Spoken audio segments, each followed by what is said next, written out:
enhance absorption of nutrients. Buti pasabot, ang mga nutrients nga naa sa feeds, nga kanon sa atong baboy, sama sa carbohydrates, protein, vitamins, and minerals, ug uban pa, iyang dalion sa pag-convert into body elements, aron nga magamit sa lawas sa baboy. Nga naman nga madali man og convert niya ang mga nutrients into body elements.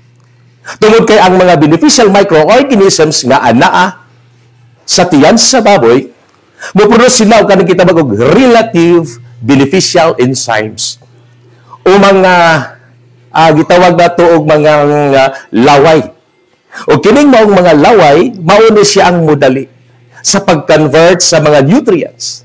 Sama sa carbohydrates, protein, vitamins, and minerals, i-convert niya into beneficial ang body elements ug magamit ni sa lawas sa atong baboy. O kini mo resulta sa paspas nga tubo sa atong baboy, bukat nga timbak sa atong baboy. O niya, maayo ang pagbuntis sa atong mga baboy, maayo ang pagpanganak sa atong mga baboy.